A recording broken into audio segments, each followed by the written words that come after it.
Should you invest in the Magnificent 7 stocks in 2026? This is what we are going to talk about in this video. I will go through the 7 of them, talk about the financials, the fundamentals, the growth rates, what they are doing right now, their growth strategies, and the valuation. So you will get my opinion about if I think they are good buys or good sells or good holds, everything for the 7 companies. And we will start with the big one, that is Apple, and that will be the most simple one out of the bunch. In case this is your first video from this channel, welcome. My name is Christophe Noor. I'm French. I've been investing in the stock market for almost a decade now, and I have achieved a performance of 25% per year.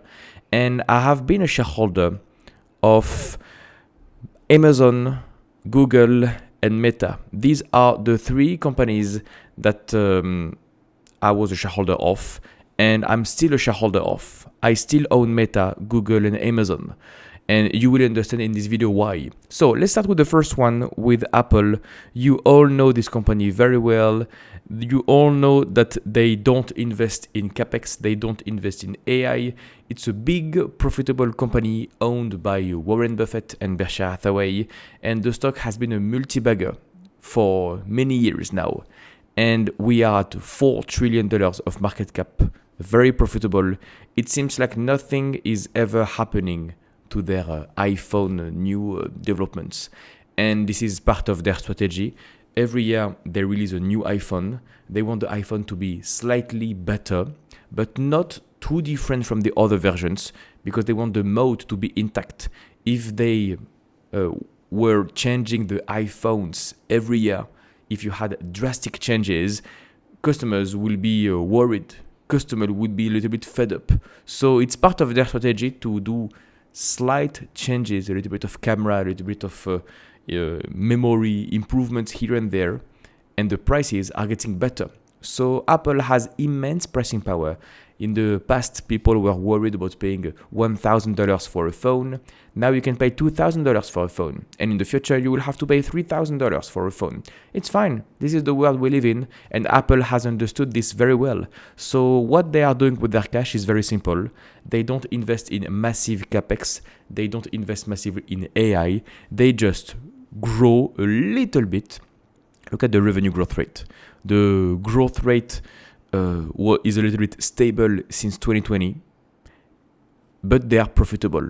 The net income is just shooting higher and higher and higher because of higher pricing, right? And they generate some strong free cash flows every year. Not growing a lot, but very profitable. And because they don't invest in CapEx, they just use all their cash flows to do buybacks. So every year they are buying their own shares, and they are issuing a small dividend yield of 0.4%. They are repaying their debt a little bit. The debt is not an issue actually right now, because it's part of their tax treaty with European countries. They can't take their cash because it's locked in some countries in the world. So they have to use debt to finance their own operations. If they use their cash, they will have to pay taxes. So it's a very smart way to allocate capital, a very smart way to be as efficient as possible. In other words, what I want to say is Apple is a cash cow. They are focused on efficiency. The return on invested capital is 35-40%. Buybacks every year, profitable every year. They don't have moonshot projects. They failed for their Titan project, the car project. They failed for their Siri project, so the AI model. They are just partnering up with Google, partnering up with many other companies to just stay a cash cow. Which means if we are in an AI bubble, and if you think the AI bubble will collapse, will pop in 2026, maybe Apple is a good hedge. Because Apple has not invested a lot in AI. And the sentiment for Apple is weak. A few months ago, when AI was in full force during the summer, Apple was going down and was negative on a year-to-date performance.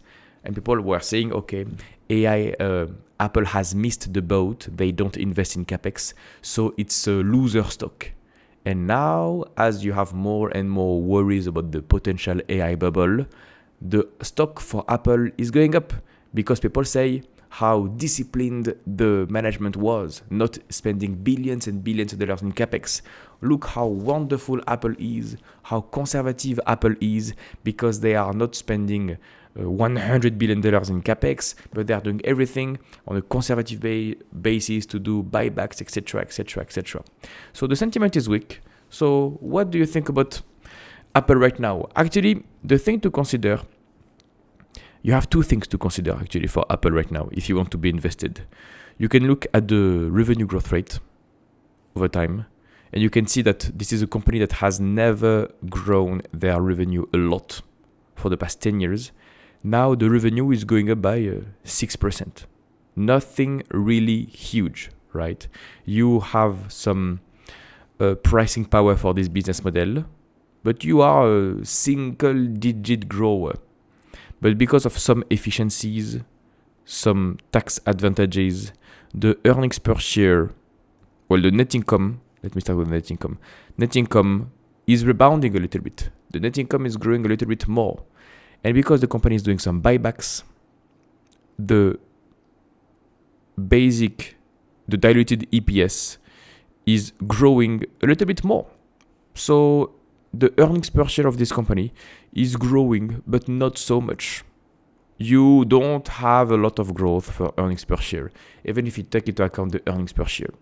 Now that you know this, that it's not a lot of growth, it's about efficiency and being a cash cow, what is the valuation? The valuation, you can go really easily to the PE ratio of this business. Look at the PE ratio for Apple. When Warren Buffett bought, it had a PE ratio of 10. When I bought at the time, it had a PE ratio of 15. And then I sold. I'm no longer a shareholder of Apple. And now you have a PE ratio of 35, 36. You have a business that is not growing that much, that stays at the top. It's a cash cow, PE ratio of 36. The only question you need to ask is, can you find better in this market? If you can't find better, it could be pretty wise to invest in Apple. But if you can find better opportunities, it's a waste of your capital to invest in Apple right now. This is what I think. And I am seeing better opportunities that have a lot of moat, competitive advantages, and they are growing more than this, and they are available at a cheaper price. So now the PE ratio of 36 is a little bit expensive for Apple. If you had a PE ratio of 28, 27, yeah, that would have been a different scenario. Last time we had a PE ratio of 27 was April. Yep, different scenario. But for the same valuation, you can get Microsoft, which is growing more and better oriented for the future. By the way, if you want to become a better investor and improve your performance, I have a coaching program. It gives you the exact method I've used to generate 25% per year for almost a decade. More on that at the end of the video. Now, if you want to play around with the DCF and have an intrinsic value model, you can go to Stock Unlock.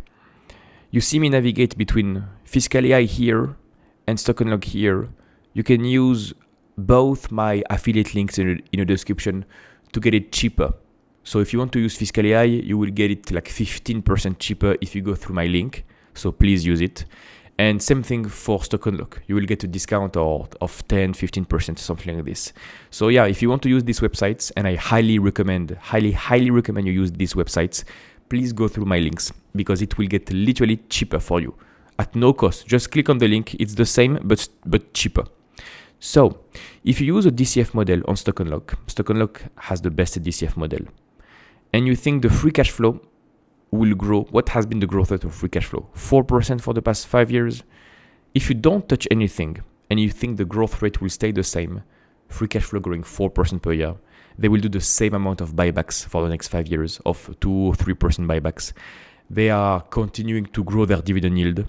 And if they deserve a price to free cash flow of 28, which has been the average, if these are your estimates, as if the future would look like the past, then the stock is overvalued by 40%. And if you buy right now, you will be flat for the next 5 years. So if the future looks like the past, the stock is not to buy right now. This is pretty straightforward. Basically speaking, not enough growth, for a high valuation. Now, if your free cash flow is growing 10% per year for some reasons, and the business is, look at the free cash flow here in green. For some business, you have a new cycle, everything is reaccelerating. And if the buyback is like 3%, let me put 0 here. And if you think they deserve a price to free cash flow of 30, even with these bullish estimates, the stock is still not cheap. Even with these bullish estimates, the CAGR, if you buy right now, is 7%. Like you can generate 7% per year if you buy right now. So anybody buying Apple right now is betting on a growth story that is not here yet. So for these two reasons, the stock is not a buy right now, in my opinion. Let's go through the other one. You have Apple, and then you have Amazon. Amazon is a very interesting company. I own Amazon. I trimmed it, but I still own it. It should be like 3% of my portfolio. It's a growth beast, and the big story behind Amazon is the robotics, efficiency, reacceleration of AWS. If you look at Amazon, they have a few segments. They have logistics, they have the AWS, they have the digital marketing, advertising, third parties, etc., etc. You can click on all these segments on Fiscal AI, and you will understand the importance of each segment. Look at this. In the past, 10 years ago, the e-commerce part of Amazon was representing 76% of the revenues. Now it's 37%. So the capital intensive segment of Amazon is shrinking. So what is increasing? The asset light segments. You have the third party seller services that went from 13% of the revenue to now 24% of the revenue. That's in orange. In red, you have the AWS revenue. It was like 5% of the total revenue 10 years ago. Now it's 17% of the revenue. Same thing for the advertising part. Now it's roughly 9%. And subscription a little bit. And then physical stores, almost nothing, stable. So a growing part of Amazon is becoming asset light, which means Amazon can now be profitable. If you look at the net income of Amazon, here we go. Let me remove the comment size. Here we go. Let me click on this one, net income. Any net income would do the job. Look at this. Finally, Amazon is printing money, which means finally you can value Amazon based on a PE ratio basis, which is lovely. If you look at the PE ratio for Amazon, finally you can get some sense of this. The PE ratio is 32. You can compare it with the PE ratio of Apple, which is at 36, 37. You had very few moments in history where you could have valued Amazon on a PE ratio basis. I know some people like the price to operating cash flow. Fair enough. If you look at the price to operating cash flow, we are the lowest level we've had in many years. 2024, 2025 are cheap levels, cheap moments for Amazon. It's just that during 2020, 2021, 2022, the stock was a little bit expensive. But now the stock dropped, and now Amazon is hated. The stock is up 3% on a year-to-date basis. No results. Every rally is getting sold. By the way, I trimmed my position at the absolute top of this year at $250. I took this opportunity to just increase all the stuff that went up. But still, the margins are increasing because, as I told you, the business is getting more asset light. All the gross margins, operating margins, net margins are all increasing. The revenue is still growing in full force. Net income is still growing. They don't have a debt problem. They are generating more and more operating cash flows every year. But the big problem with Amazon, and that's part of their philosophy, that's their capex. You have more and more capex for this business. I say it's a problem, but you can look at it both ways. They are investing for the future. They have always used a lot of capex, and so far it has always been working. So you have to trust the management team after all. They are investing in the future. I don't think Amazon would be at where it's at right now if they did not invest so many billions of dollars in capex. So it's a winning strategy after all. to invest massively in more capex. And now what they want to embrace AI, they want to invest in more AWS, Anthropic, etc., etc. You can expect a new super cycle of capex for Amazon, which means they will not produce any free cash flow for the next couple of years. Based on this information, do you still want to be invested in Amazon? Depending on your style, right? I decided to sell Amazon, to trim Amazon, because I only want my portfolio to be filled with companies that generate a lot of free cash flow. For all the reasons that I just mentioned, Amazon will not produce free cash flow. So I no longer want to be a shareholder. So I'm trimming. To that extent, for me, I know it's a no-no for 2026. Actually, I have what, 3% of my portfolio, and I want it to be zero. I want to sell out of Amazon because of this reason. I want asset-light businesses, capex-light businesses, businesses that are doing buybacks. And I know Amazon is a great business that will rule over the world in the next few years, but not for my portfolio because I want efficiency beasts. Okay, we can do the same exercise for the DCF. Even though Amazon is not generating any free cash flow, you can look at the free cash flow for this business. It will be a complete mess. So we can use another metric. Look at this. The free cash flow of this business is widely fluctuating, and I'm expecting the free cash flow to be in a negative territory for 2026. So instead of this, we can look at what? The operating cash flow, maybe that's better. The net income, maybe that's better. Let's look at the operating cash flow. If you don't touch anything, you think the future will look like the past. You have a growth rate of operating cash flow of 18% per year for the next 5 years. They will dilute the shareholders a little bit because of SBC of 1%, and they deserve a price to operating cash flow of 23. What was the average price to free cash flow of this business for the past 5 years? Price to operating cash flow. Yeah, for the past 5 years, maybe it was 23, and now we're at 18. So it means valuations are going up a little bit. This is what the DCF model assumes. If these are your projections and you think the business will keep growing at the same pace and they deserve a higher multiple, then the stock is cheap right now by 70%. And if you buy right now, you can expect a CAGR of 23%, which is extremely bullish. And now you have plenty of people buying Amazon this year because of this. If the growth rate stays the same, and if you have some more optimism and a little bit of re-rating and multiples go up, then you can make 20% per year. So should you invest in Amazon in 2026? Depending on the style of investing you want. But for some people, yes. If you want to be invested in growth companies, yes. What if the growth rate is lower than this, like 15% growth rate in operating cash flow? And what if the re-rating doesn't happen, which means you have a price to operating cash flow of 18? If these are your estimates, then the stock is still a little bit cheap by 12%, and you can expect a CAGR of 12-13% per year, which is more than the market. So you will outperform the market if these are your estimates. So for a lot of people, Amazon is a buy right now. I completely understand this. Okay. Next point, Google is a company that is very interesting because the company was hated a few months ago and now it has become big because the management finally did something to fight back. Finally, Amazon is fighting back.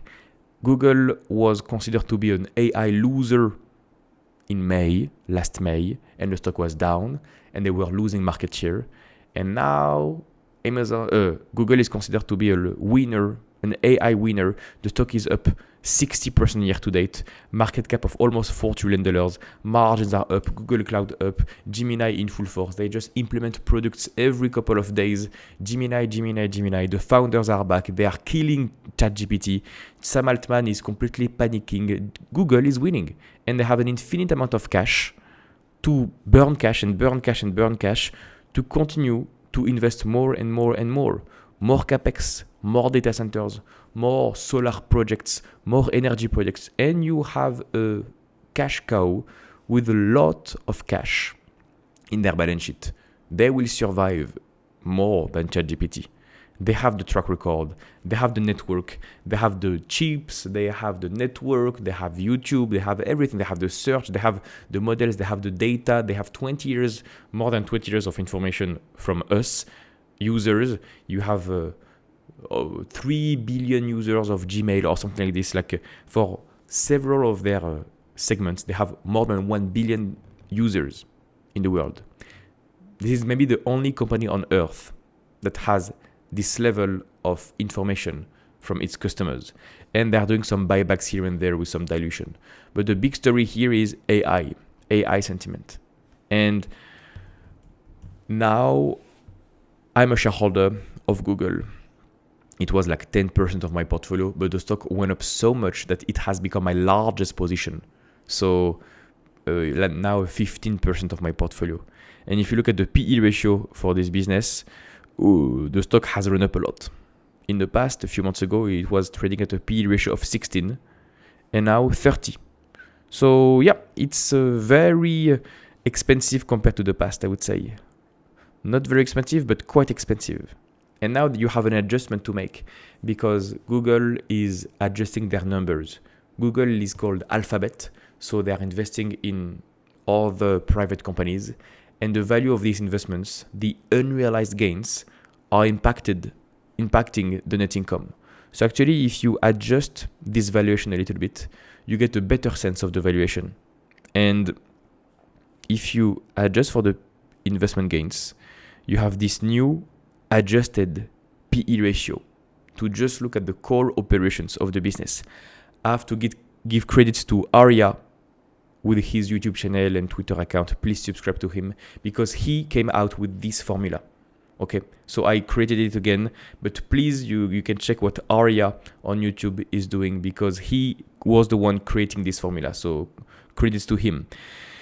The PE ratio, if you adjust for the unrealized gains, if you only look at the core operations of Google, Google is trading at a PE ratio of 40. It's not cheap. This is the reason I'm trimming. The valuation is high. So to answer the question, should you invest in Google in 2026, you have to ask yourself, are you comfortable with this kind of valuations? And second, do you think they will continue to improve on AI and shock the world? Do you think they will reaccelerate in AI?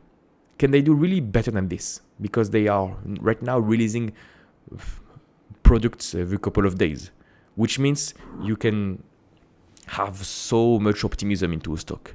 I mean, in terms of euphoria, optimism, right now, my opinion is I get the sense that everybody thinks Google is winning. Nobody can disrupt Google. Google will destroy everybody. Google will rule over the world. This is the kind of sentiment I'm seeing right now with Google. And if somebody is selling Google, they are almost getting insulted. You don't understand Google. Google is going to $400. People are completely delusional. They have no sense of valuation. They think the growth will reaccelerate for some reasons. It's possible, but it's not a certainty. So people are very cocky and confident when it comes to Google, and I don't like this at all.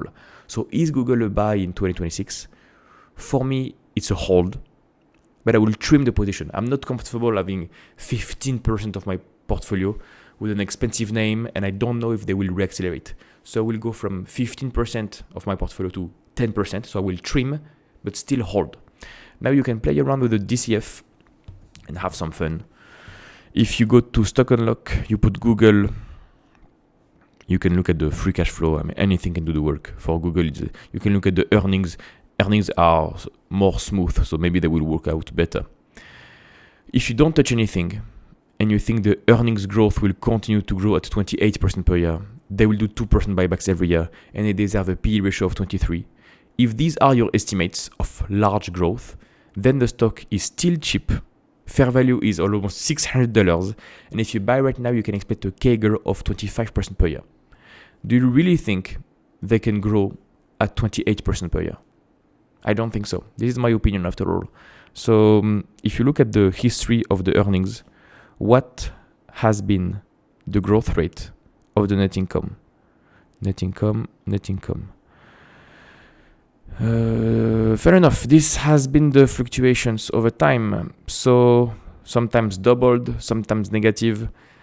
Can I have an average maybe? Or median for the past 10 years? The median has been 19, the average has been 29, 30. So Google is known for growing a lot. For some years, they are growing immensely. For some years, it's different. But I would not be comfortable putting more than 20% for my model, actually. I mean, you can put 20% growth rate if you want for earnings. That's a little bit optimistic in my opinion. But it can happen. If they continue to do 2% buybacks and they continue to grow earnings at 20% per year, and they deserve a PE ratio, I mean, let us look at the PE ratio. By the way, the PE ratio non-adjusted. This is the PE ratio over time. Now they are at 30. What has been the average gap PE ratio over time? 29. And the median, 28. Okay, let's stay at 29 if this is the average PE ratio after all. If these are your estimates, a little bit more conservative, the fair value of Google is still high, the stock is still cheap, fair value of $500, and if you buy right now, you can expect a CAGR of 20%. This is a scenario that can happen. This is why I'm not selling out of Google. I'm trimming, but I'm still holding 10% of my portfolio, so it's a core holding after all. This is a scenario that can happen. Now, what about if the PE ratio moves back from 29 to 25? And if the growth rate decelerates from 20% growth rate in earnings to 15% growth rate in earnings. Maybe this is more conservative and more of what will happen in the future. I don't know, you don't know, but on a conservative scenario, maybe this is what will happen. If earnings are growing 15% per year and they do 2% buybacks every year and they deserve a PE ratio of 25, then the stock is fairly valued, a little bit cheap by 14%. And if you buy right now, you can expect a CAGR of 13%. Yeah, maybe this is what will happen for Google. That I can understand more. So should you invest in Google in 2026? Depending on all your assumptions, growth rate reacceleration, I would say it's a good hold. It's a good hold. Next one on the list. Next one. No, I had this. Google Alphabet to acquire data center and energy infrastructure company Intersect. Yeah, Google is moving fast. Google is moving very, very fast. Next one on the list, you have Meta. Meta platforms known for Facebook, Instagram, WhatsApp. I've been a Meta shareholder since 2018, so I think I've seen everything. I've seen the drama, I've seen the panic in 2022. I've seen people doubting Mark Zuckerberg again and again and again and again. And it seems like in 2025, people are doubting Mark Zuckerberg again. The stock is only up 10% year to date, underperforming the S&P 500 and Nasdaq. People are doubting Mark Zuckerberg again. So I can tell you very clearly, don't doubt Mark Zuckerberg. He has a track record of 20 years of shocking the world positively, which means he has created a huge ecosystem, Meta platforms, with extraordinary margins, very profitable, and they are growing a lot. Revenue up and to the right, net income up and to the right, more cash than debt. Actually, now they are taking more debt to fuel all these capex and data centers. Free cash flow generation. Now the big worry people have is they will invest too much expenses, too much capex to fuel AI. And people are worried Mark Zuckerberg will maybe disappoint. I'm telling you, I have zero doubt in Mark Zuckerberg. I have zero doubt. They can cut expenses when they want. And actually, I made a video a couple of weeks ago about people freaking out about Meta platforms, not understanding the efficiency of the management team. And a couple of days ago, after releasing my video, Meta platforms just announced some cut in costs. They are reducing the cost for their reality labs segment. So once again, people that know the track record of Mark Zuckerberg, they know that this is an efficiency beast. So yes, they will maybe cost more in data centers, but they have many levers to pull to be more efficient and grow margins. So this is exactly what I said in my video a couple of weeks ago, exactly what is happening right now. And if you're not following the story, watch my videos. That can be helpful. And for the day of the release, when they announced their efficiency cost measures, the stock went up immensely in one day. to that extent, people are still doubting Mark Zuckerberg. People think Meta Platforms will not be an AI beneficiary. I believe Meta Platforms will be a huge AI beneficiary. They are already seeing the signs. More efficient ads, more targeted ads, more volume, more pricing, more competition for advertising guys. I think Meta Platforms is a huge winner for the new digital era. And now, what is the valuation for Meta Platforms? Speaking of levers to pull, I mean, the WhatsApp monetization is a huge lever to pull. They are not monetizing WhatsApp yet. Here is the valuation, the PE ratio for Meta Platforms. Okay, the stock was always trading at between 20 and 30. And in 2023, it was high, expensive, PE ratio of 36. And now, for the past 3 years, the valuation has not moved much. So you have a PE ratio of 29. And do you have to adjust this PE ratio? Because they just paid a huge tax.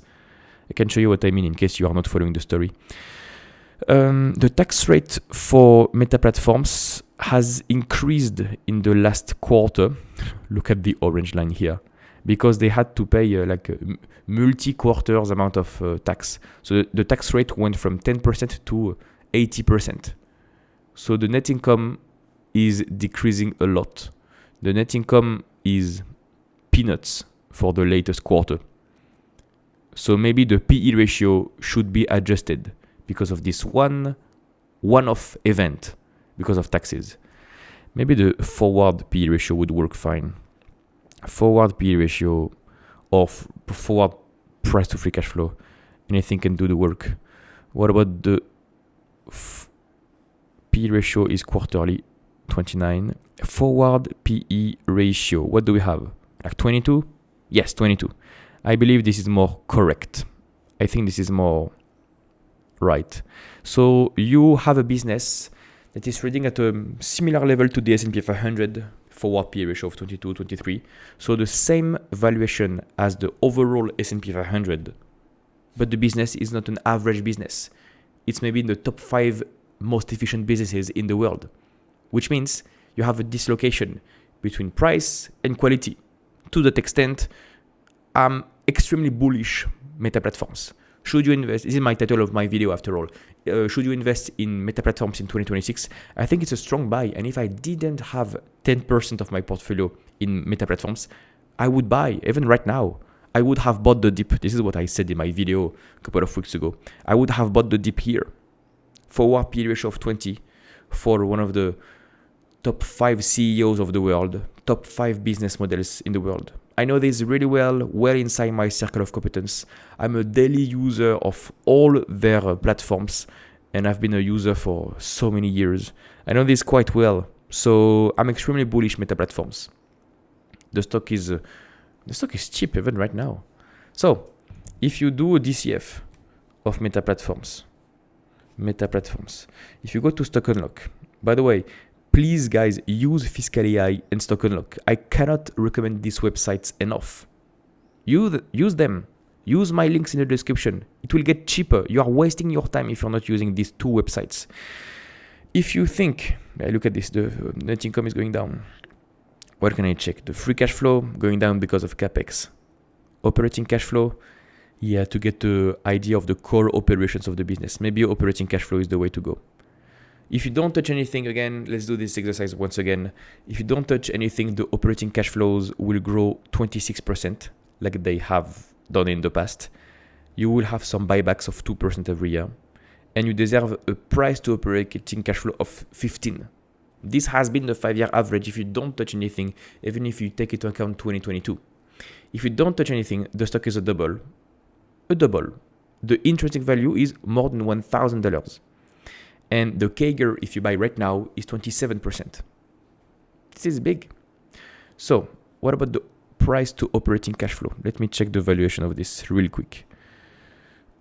Trading valuation, price to operating cash flow. Here is what we have right now. We are at 15. So the DCF model doesn't assume a re-rating. It's a small headwind headwind to the valuation. So let's not touch the multiple here. Let's assume a price to operating cash flow of 15. If you think instead of growing 26%, they will grow 20% per year, and if they don't do any buybacks right now, if they focus their attention and their cash towards capex, if you think the operating cash flows will continue to grow at 20% per year, then the stock is the stock's fair value is $969. So the stock is 40% undervalued. And if you buy right now, you can expect a CAGR of 18%. Still a buy. What if you think they will grow by 15% per year? The stock is still cheap, 20% undervalued. And if you buy right now, you can expect a CAGR of 14%. Still cheap. Okay. The operating cash flow of this business is growing a lot. And as I told you before, AI will improve the business model, which means maybe the business can reaccelerate. This is what we have been seeing for the latest quarter. Look at this. On a quarterly basis, the revenue is now reaccelerating. They are investing more in capex, more in costs, but the revenue, the top line, is growing 26% per year.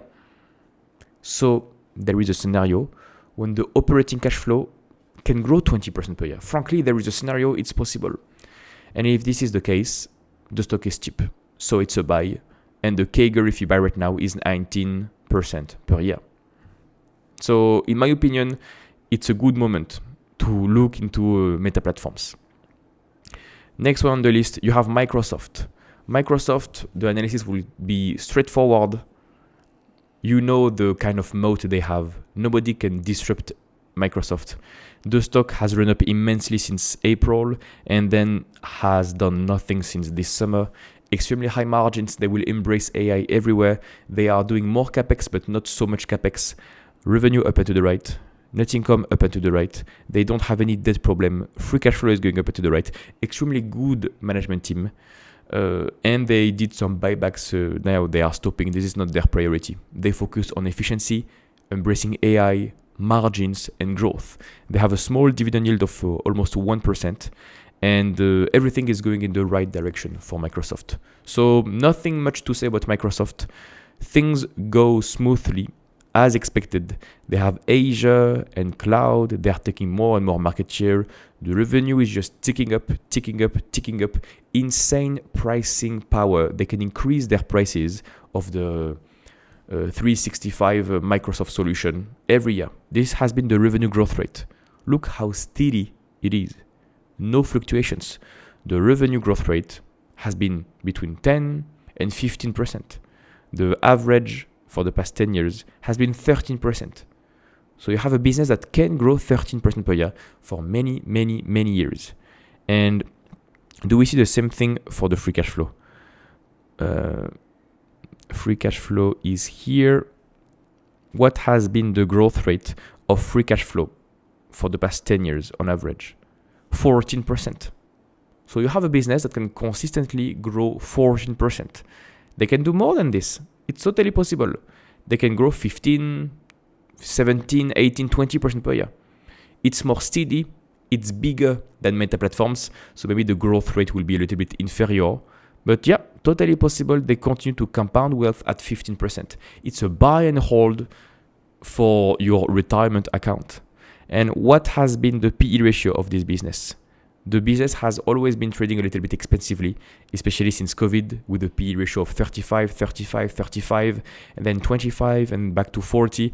And now, because the earnings are going up and the stock has done nothing since this summer, the valuation, the PE ratio went from 39 to 34. Okay, so we are not cheap, maybe a little bit fairly valued, I would say. And what is the DCF model? What is the intrinsic value for Microsoft?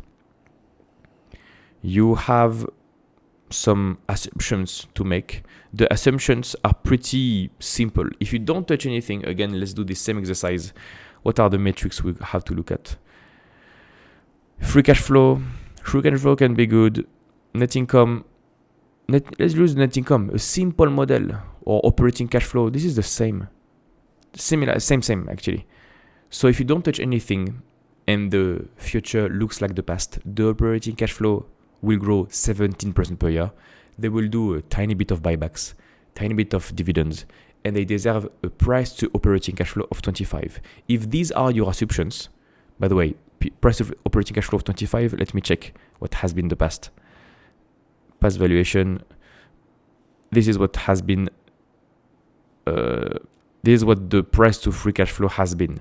Since COVID, almost roughly 25.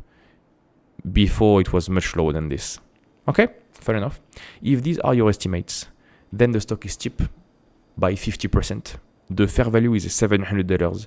And if you buy right now, you can expect a CAGR of 19% per year. So pretty good returns right now. What if you are more conservative and you think they will grow by 15% per year? Let's remove this, and let's just have 25. If you think they will grow by 15% per year, you can still have Microsoft that is cheap by 30%, and you can have a CAGR of 16% per year, which is still good. What if you're again more conservative and you expect a growth rate of 13%, like if you look at the 10-year average? If this is the case, we are almost fairly valued, cheap by 18%. And if you buy right now, you can expect a CAGR of 14%. So in all scenarios, Microsoft is not excessively expensive. It's not excessively cheap. It's a little bit cheap or fairly valued, in my opinion. So should you invest in Microsoft in 2026? I would say it's a good hold. It's a good buy if you want to buy and hold for many years because of the sustainability of the earnings and the pricing power and the moat.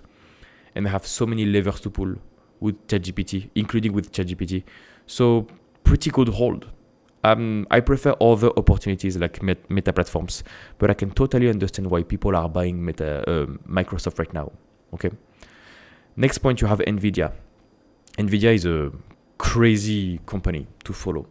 Now the earnings are growing so much, the valuation has gotten reasonable. The problem I see with Nvidia, and the reason I am not buying this excellent company with an excellent management team, is the lack of conviction. I don't know if they will be winning in 5 years. I know that Meta platforms will be winning in 5 years. I know that Microsoft will be winning and still the leader in 5 years. I have no clue for Nvidia. This is out of my circle of competence. So now earnings are growing so much. You have a forward PE ratio of 23. The fundamentals are just spectacular, exponential, and as long as the AI music is playing louder and louder and louder, the fundamentals will just improve for Nvidia. So I don't know how to value Nvidia because it's out of my circle of competence. I will not even show you a DCF. I don't know how to use a DCF for Nvidia because to have a DCF, you need assumptions. What will be the future for the next 5 years? And I have no clue. So it's out of my circle of competence, and I can skip to the last one, which is Tesla. Let me spoil you the fun. It's overvalued. I will never invest in Tesla, I think. Just never invest in Tesla. You have a business that is struggling to be profitable, and they want to change the world, and they have a history of a CEO, Elon Musk, that is over-promising and under-delivering every year. For the last decade, it has been the case. So I don't want to be invested in this kind of mindset, management teams. I love Elon Musk. I mean, maybe you have the smartest guy on earth managing this company and SpaceX and everything, but I would be unhappy to be a shareholder. I don't like this kind of investment. It's too stressful for me. So for me, it's a strong sell. You never know the kind of magic Elon Musk can do. You have a new package to have a new incentive. The stock is high. You have a cult following. I'm not a fan at all about Tesla. I know a lot of people that love Tesla and they invest for the vision for the next 20 years. Fair enough, but not for me. It's my YouTube channel after all. I do what I want. So I would not touch Tesla with these levels of valuations. PE ratio of 300. If you look at any valuation, the stock is expensive. Any multiple, the stock is expensive.